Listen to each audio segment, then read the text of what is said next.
Bismillah. Are we streaming? Where do you go?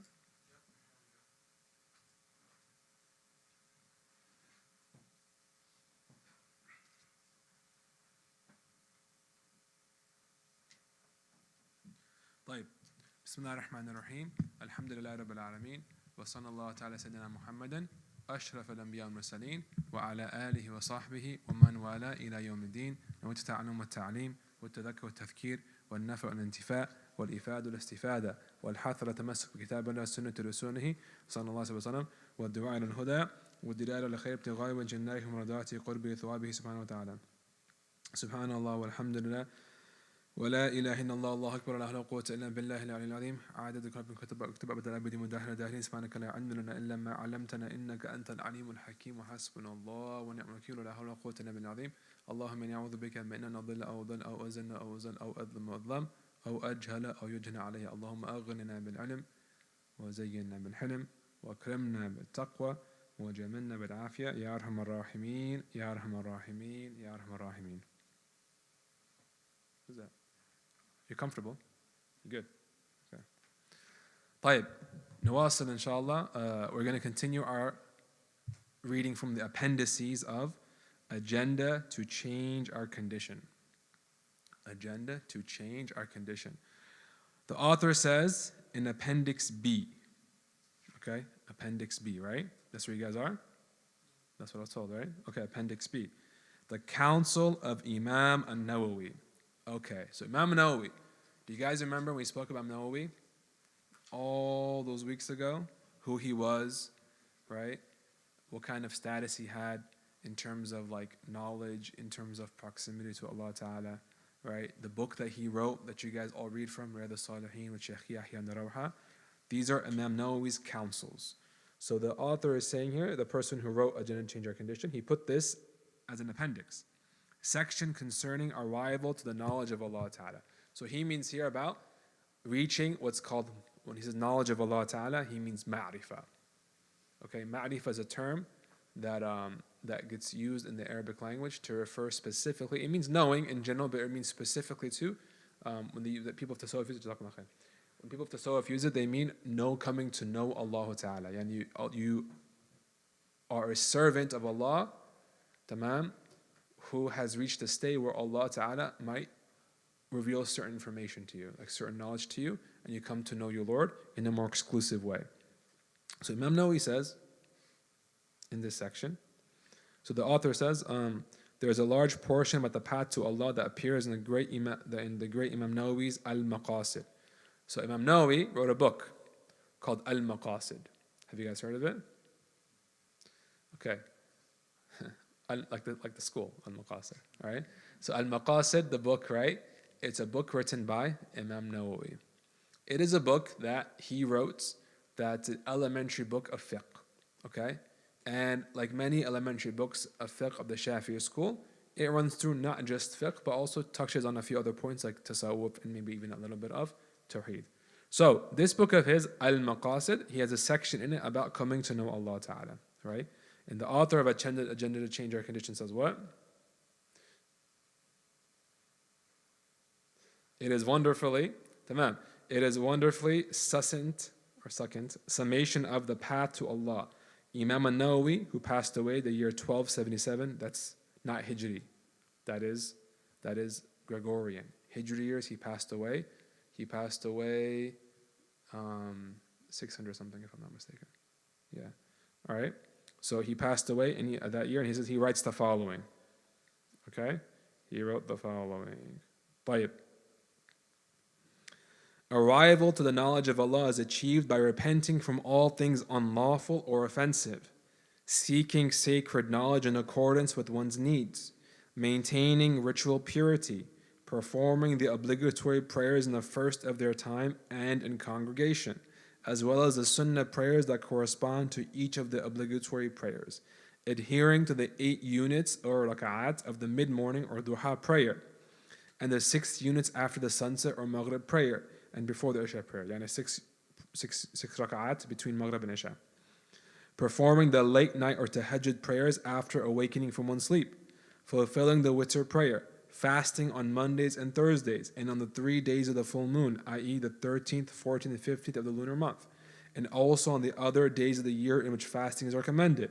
Reciting the Quran with the heart's presence, coupled with reflection upon its meanings, frequently asking forgiveness of Allah, maintaining prayers and blessings from the Prophet ﷺ, and finally adhering to the meritorious invocations in the morning and the evening that have been transmitted to us from the Sunnah. What do you guys think? One short paragraph. It's not even that long. 1, 2, 3, 4, 5, 6, 7, 8, 9, 10, 11, 12, 13, 14, 15, 16, 17 lines. And he sums up for the reader the path to Allah. 17 lines, if you were to act upon it, what do you get in exchange? What do you get in return? What do you get in return? You get Allah's love, right? You get Allah's like, His pleasure. You get His mercy. You get a Lord who created you and is happy with you. You fulfilled your purpose in creation by doing regularly what's summarized in 17 lines. The path to Allah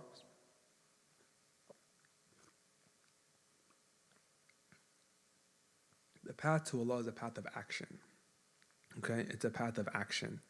It's a path that is, it's not a path, okay? It's not a path paved, with, like easy to stroll through, right? With like flowers on the side that and like bunnies hopping around and smiling at you, and the sun is waving at you, assalamu alaikum, and like it's really nice and beautiful. It can be that, but it's also a path at times that's one that's scattered with thorns, okay? A path that is also at times hard to go through. Why is that? Think about it. 17 lines, right? 17 lines. How many actions did he list? He listed things that everyone knows are sunnah to do, right or wrong, okay? And yet how many people regularly do them? And how many people reach the level of achieving Allah's love and His pleasure and attaining ma'rifah? How many? How many Muslims are out there? Nowadays, 1 billion, they say, right? Or more than 1 billion. How many of them fulfill this, right? And so the path is, even though it's easy to describe to someone, okay? It's easy to describe to someone, actually taking it is difficult. Actually taking it is difficult because it requires something that is incredibly difficult, right? Something that human beings struggle with all the time. What does it require? It requires consistency, right? It requires consistency. You have to not just do it once or twice. You have to do it for your life, right? You have to do it for your life, and you have to do it sincerely, and you have to do it being genuine between yourself and Allah Ta'ala, and you have to do it, right, hoping for His reward, not for any other reason. It's difficult, right? It's hard when you put it in perspective like that. It's hard, and that's why there's that hadith that was mentioned. It was mentioned at the Mawlid by one of the speakers, right? That Jannah is surrounded by what? Makarih, things that you dislike. Jannah is surrounded by things you dislike, not ma'rifah. Just Jannah is surrounded by things that you dislike. And hellfire is surrounded by what? Things that you enjoy, right? Things that you enjoy. So just getting into Jannah means you have to do things you dislike, okay? So what about achieving a lofty rank like this? How many things do you have to do that you dislike, okay? Just looking at what he said, okay? He said first, repenting from all things unlawful or offensive. All right, the first step, repent. What does it mean to repent, to make tawbah?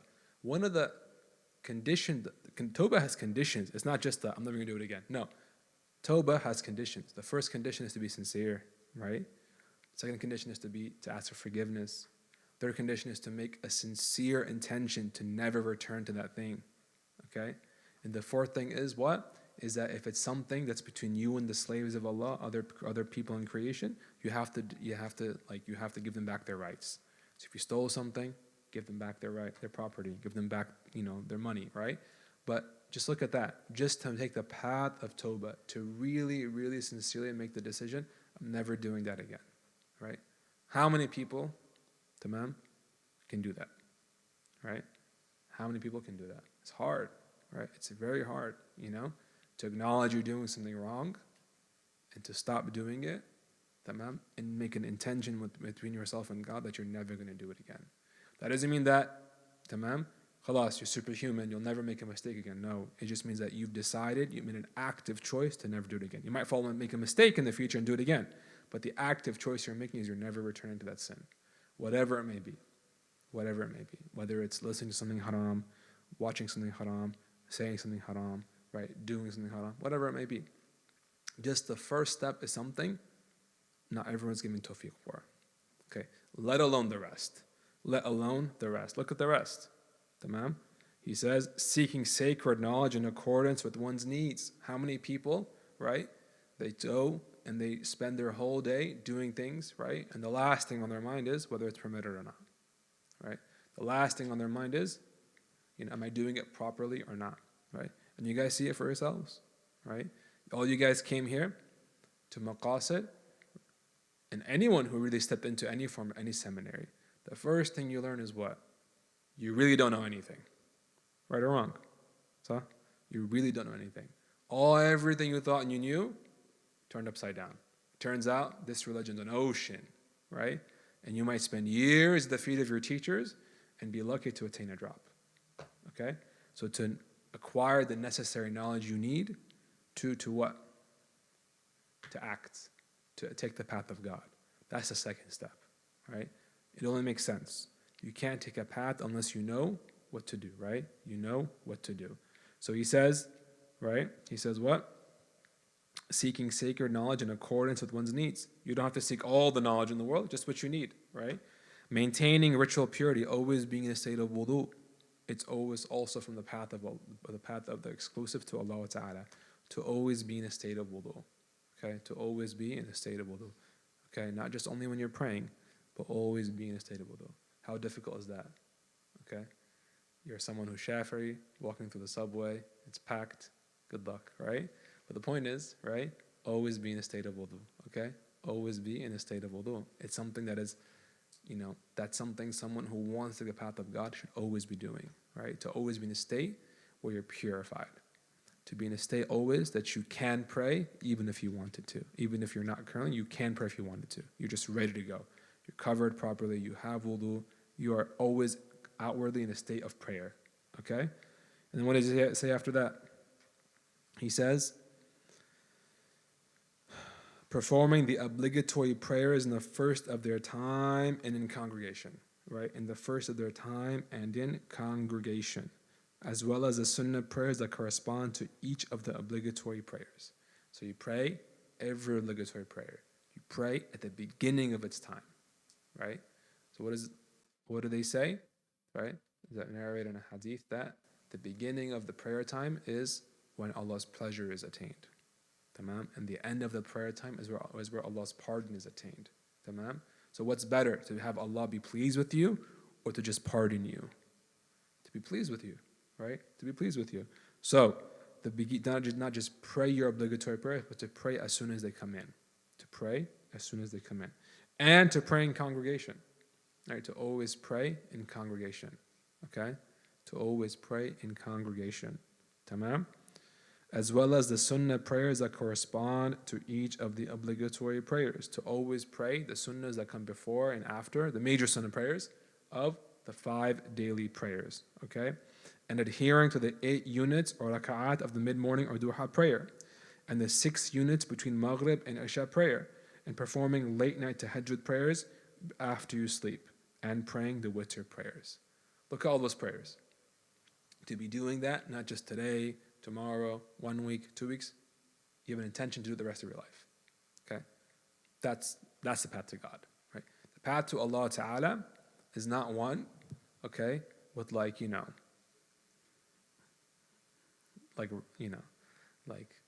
rosy feelings, or like illuminated thought or something like that. It might be for some people, right? It might be for some people, and it might not be for some people. Okay? But what the path of Allah definitely is for every single person that takes it is action. You have to act. You have to do. You have to take this path. You have to actually take those steps. Right foot, right foot, left foot. And those steps are what? They are daily actions, right? They are daily actions. Just like, for example, right? Just like, for example, every single person who's accomplished in a specific field, okay? In a specific field or in their specific calling of life, what do? They have a daily routine. So they have a daily routine. They wake up at a certain time. They eat specific things. They sleep at specific times. They make sacrifices when it comes to social life in order to meet their routine for mastery or for proficiency in their field, right? Similarly, our field is what? It's the path of God, right? It's the path of God. And so, to be proficient in it, to be successful in it, comes down to what you do day to day. And what you do today is what? It's what's in this passage, right? It's what's in this passage. To do it every single day for the rest of your life. And for that reason, it's said that the greatest of miracles is what? Is istiqama. A'adham al-karama, al-istiqama a'adham al-karama. Consistency in being upright is the greatest miracle you can be given by God. Being consistently upright is the greatest miracle Allah can give you. More profound and more blessed than even like splitting the ocean in half, right? Flying, teleportation, shape-shifting, making clones of yourself, okay? There are all these stories you guys will read and hear about the miracles Allah gave certain servants of His, okay? The miracles Allah gave certain servants of His. And yet, the greatest miracle He gave those servants wasn't all those, feats that defied, the physical laws of this world. Whether it was flying or teleportation or walking on water or whatever, or healing people, whatever it may be, right? No, the greatest thing He gave them was consistently being upright. At the end of the day, right? What does flying do for you on the Day of Judgment? You can show up to Allah Ta'ala being, oh, Allah, I flew that one time, remember? Right? I flew that one time from, here to there. I teleported. Okay? Is there hasanat associated with flying? Is there hasanat associated with teleporting? Right? Is there hasanat associated with healing people? There are people on the face of the earth who aren't even Muslim who are given miracles. Okay? People on the face of the earth who aren't even Muslim who are given miracles. Okay? And yet, are we going to say that there are people who are close to God? No, because they weren't given the real miracles, which were what? Consistently being upright, consistently worshiping Allah Ta'ala every day, day in and day out. Okay? That's the real miracle. That's real tawfiq, and that's what every single person should aspire to have. We shouldn't be wishing for anything else, right? We shouldn't be wishing for anything except for that. Okay? And anything else that comes along the way, whether it's beautiful dreams, whether it's physical miracles, whether it's nice feelings, illuminated thought, whatever it may be. If it comes, it comes. But if it doesn't come, it doesn't come. Because you're taking this path to what? You're taking this path to meet a king, Malikul Muluk. You're taking this path to meet a king, Malikul Muluk. So what does it matter if the king takes you on a path to his castle, okay, with roses or without roses, with sunshine or without sunshine, okay, with, fluffy bunnies or with predators and, other animals that might be dangerous. It doesn't matter. You have a goal.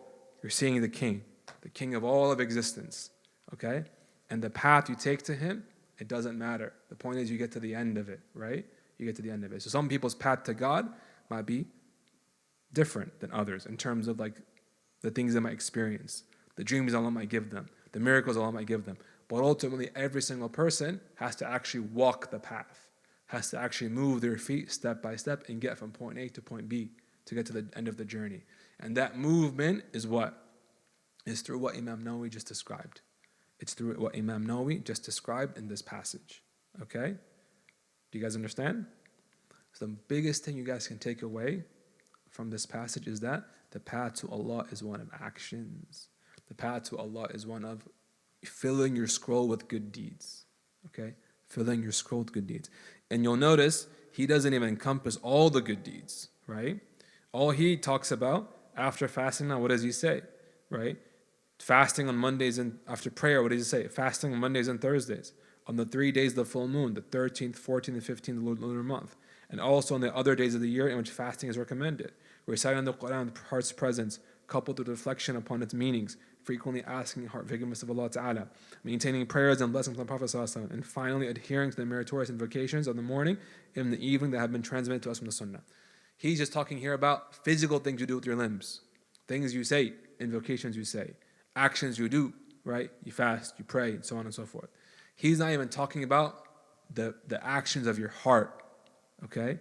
The actions of your heart to be a good person, to be someone of good character, okay? So on top of all this, to add the actions of your heart onto as well, to be a good person, to be someone who's not angry for the wrong reasons, to not be someone who is not impatient for the wrong reasons, to be someone who is kind to others, okay? So now ask yourself, okay, after hearing all this, to be daily, like to be vigilant in doing all these physically daily, and being vigilant on doing the positive actions of the heart daily, having patience, having, like being good to people, not losing your cool, being kind, being friendly, doing all that every single day, okay? Isn't that a miracle? How many people do you know, okay? Even if they do all this every single day, they don't lose their cool. You've never seen them sad. You've never seen them angry. You've never seen them impatient. You've never seen them mean. You've never seen them talk ill about someone. How many people? Not that many. Not that many.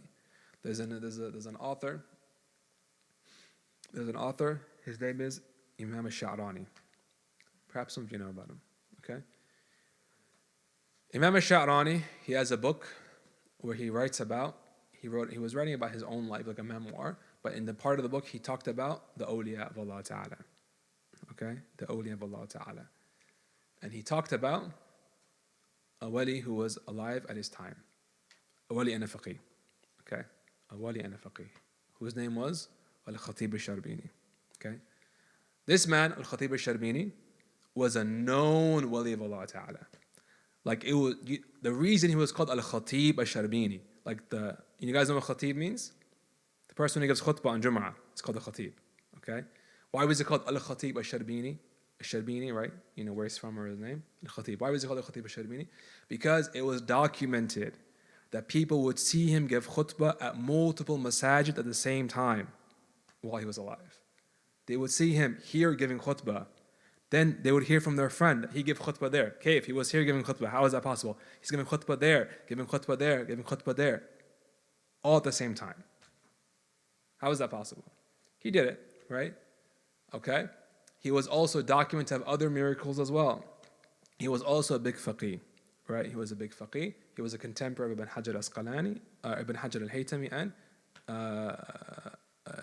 Shamsuddin al-Ramli, okay? And he was their peer, okay? And he was a known wali of Allah Ta'ala. In fact, he was more known for his wilaya than for his knowledge. And people used to always say, you're a great faqih, but your books, they're not that great. Like, people said it to his face, right? And they come to him once, and once because his books, they're very easy to read, right? They're very easy to read. They're full of information, but they're just very easy to read. So people are like, oh, they're easy to read, they must not be very good. The point is, right? So one day someone comes, okay, one of his contemporary scholars, right? Ibn Qasim was his name, Ibn Qasim. Not Ibn Qasim, the author of Ibn Shujah's Sharh. Ibn Qasim, the person to the Hashiyah on Tuhfat al-Muhtaj, right? That Ibn Qasim al-Ghazi. This Ibn Qasim is Ibn Qasim al-Ibadi, okay? This Ibn Qasim, again, contemporary Ibn Hajar and Al-Ramli and Khatib al-Sharbini. He goes to Khatib al-Sharbini one day when they had a big meeting of all the scholars, and he goes to him and he says, he goes to give him salams, okay? And Khatib al-Sharbini, okay, gives him his hand. Because everyone knows he was a wali. And everyone wanted to give him salams and meet him and things like that. And he gives out his hand, and it's a hand of a lion. It's a paw of a lion, okay? And not the hand of a human being. It was a paw of a lion. This is documented. You could read this in the books, right? I'm not making this up, okay? All right? He put out his hand, and it was the paw of a lion, okay? And Ibn Qasim freaks out. He freaks out, and he's like, look. I'm not saying, no one's saying you're not a wali. I'm just saying your books aren't that great. Okay? So the point is, this is Al-Khatib al-Sharbini. Okay? This is the person Ash-Sha'rani is talking about in his book. Okay? What does Sha'rani say about him? He says Al-Khatib al-Sharbini was one of the Abdal in his time. The Abdal is one of the ranks of Wilayah. It's a high rank of Wilayah. He's saying Al-Khatib al-Sharbini was one of the Abdal of his time. And then what does he say about him afterwards? He didn't say all the miracles he witnessed from him, because they both lived in Egypt at the same time. He didn't say all these stories about him, being in multiple places at the same time, defying space-time. He didn't say, oh, the lion and the paw story and everything like that. Nothing. You know what he said about him? He said, I traveled with him once from Egypt to the Hijaz, to the Arabian Peninsula, and he didn't speak ill about anyone the entire trip. That's what he said, right? To describe him after describing him as one of the greatest awliya of his time. That he was someone, I took a trip with him from somewhere, from Egypt to the Arabian Peninsula, and the entire time he didn't speak ill about anyone. This isn't like, we're getting on a plane and just flying there. This is like a multiple day or week journey, going through a lot of physical stress, right? You're walking, you're riding, you're camping, and he didn't speak ill about anyone the entire trip. Okay? There are people, right? As soon as they get somewhere, they start complaining. Okay? Even someone who's really like a fantastic character, right? If you spend enough time with them, you might hear something about them. They'll speak ill about something. But he said about him, he didn't hear him speak ill about anyone the entire trip. Certifying his wilayah, right? That's enough. So you can see that consistently worshipping Allah Ta'ala with your actions, like what he described, what Emmanuel described, and with your heart, by refraining from the bad traits for the heart and acting upon the positive traits of your heart, that is the path to Allah's love. And that path is not easy. No one said it's easy. If it was easy, everyone would be awliya, right? But it's a hard path. Why is it hard? The actions themselves are not that difficult, okay? If I were to read this list to anyone, they'll say, it's all sunnah. Okay, I'll do it for a day or two. They do it for a day, 2, 3. What's going to happen? It starts to get heavy, right? Things get in the way, right? Challenging your determination, okay? Tonight you have to make a choice, okay? You can hang out with your friends, and then you're going to oversleep and not make to pray tahajjud. Or you cannot hang out with them, and you got tahajjud that night, right? You can have a choice to make, okay, sometimes. And so this is the physical actions, let alone the heart-related actions about keeping your cool, not getting angry, not saying ill about someone, right? Not thinking ill about someone, right? All these things are things that the consistently doing them is a miracle, right? Consistently doing them is a miracle, okay? And yet, what's amazing is that if Allah created humanity in a way where if they put their mind to it, the road becomes easy, right? The road becomes easy. Just think about your time at Al-Maqasid, okay? You guys, most of you all, especially the ones who live in the dorms, okay? If you all think about how your day is structured, is it not conducive to making a lot of this happen, right? You guys are, your day is structured in a way where, of course, you're getting your knowledge, but also your day is structured in a way where you can fulfill a lot of these things described in this passage. Praying before Fajr, praying your sunnahs, praying all of your prayers in congregation, especially the boys, especially the cottage boys, okay? All right? Praying, and the ladies, of course, they can pray in congregation with their families or with their roommates, or worst case scenario, they can take the opinion of praying by themselves and getting the reward of congregation, whereas you guys have to find someone, okay? Praying, reading the adhkar, look, he says what? What did he say at the very end? Adhering to the meritorious invocations in the morning and the evening that have been transmitted to us from the sunnah. What's he talking about? The same adhkar you guys recite every morning and evening with Latif, right? Those are all from the hadith, the Prophet ﷺ, the ones you're talking about. So if a human being puts their mind to it and structures their time and is determined, they can achieve all this. It's not impossible.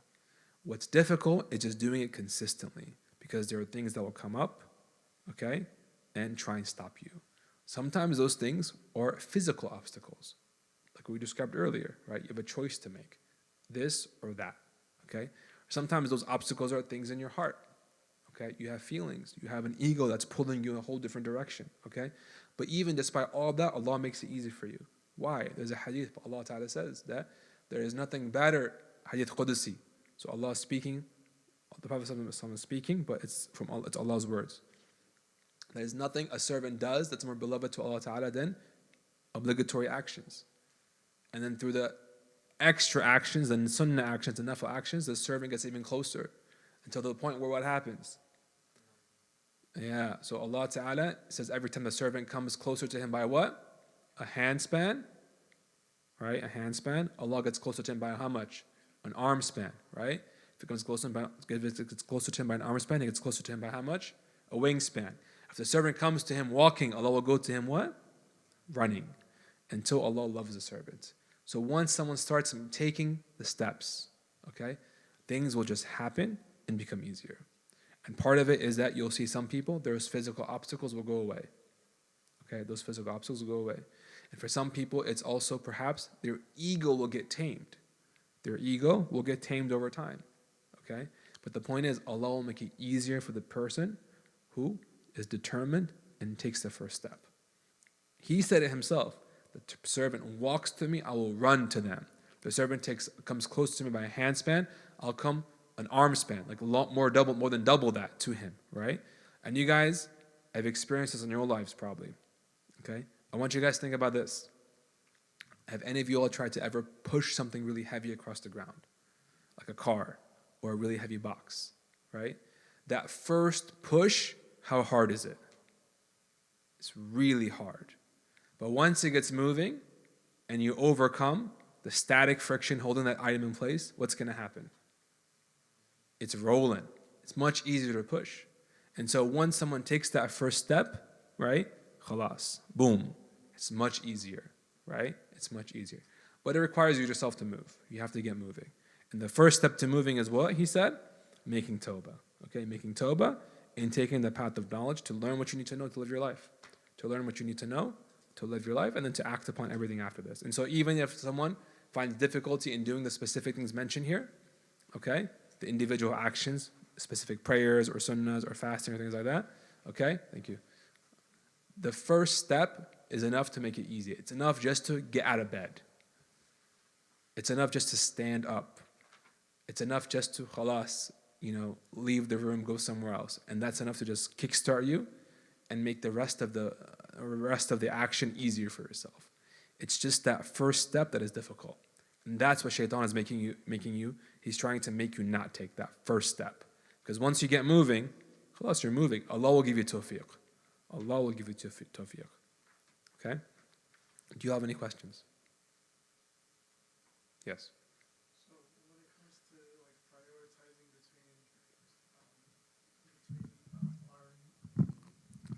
when it comes to a balance between doing those actions that are mentioned in the council or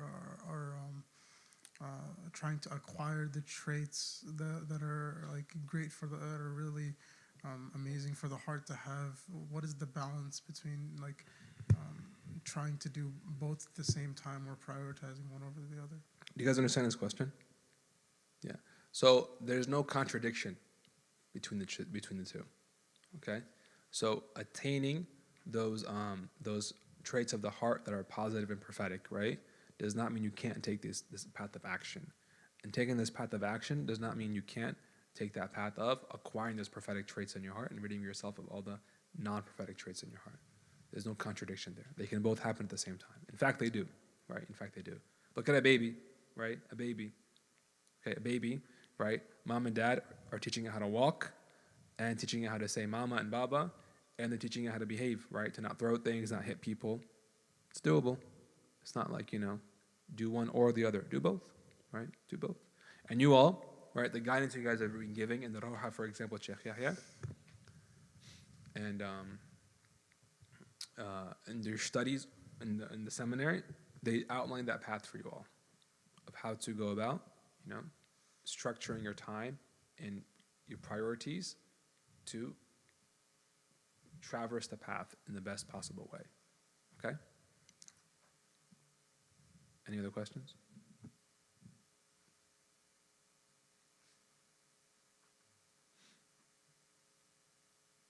Should we end here then?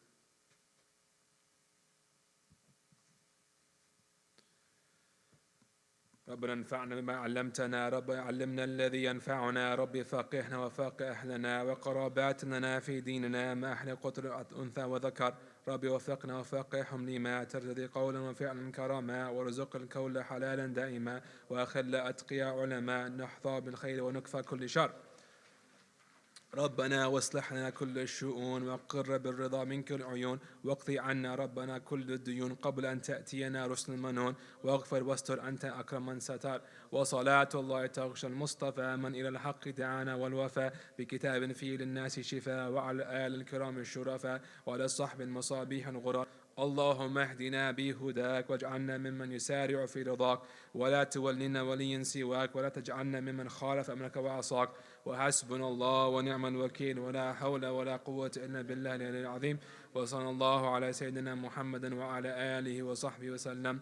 يا ربنا اعترفنا بأننا اقترفنا وأننا أسرفنا على لظى أشرفنا، فتب علينا توبة تغسل كل حوبة، واستر لنا العورات وآمن الرعاة، واغفر لوالدينا ربي ومولودينا والإخوان وسائر الخلان، وكل ذي محبة أو حجيرة أو صحبة، والمسلمين أجمع آمين يا رب. اسمع فضلا وجودا منا لا باكتساب منا، بالمصطفى الرسول نحظى بكل سول، بالمصطفى الرسول نحظى بكل سول، بالمصطفى الرسول نحظى بكل سول. صلى وسلم ربي عليه عد الحب، وآله وصحبه عداد الطش السحب، والحمد للإله في البدء والتناهي.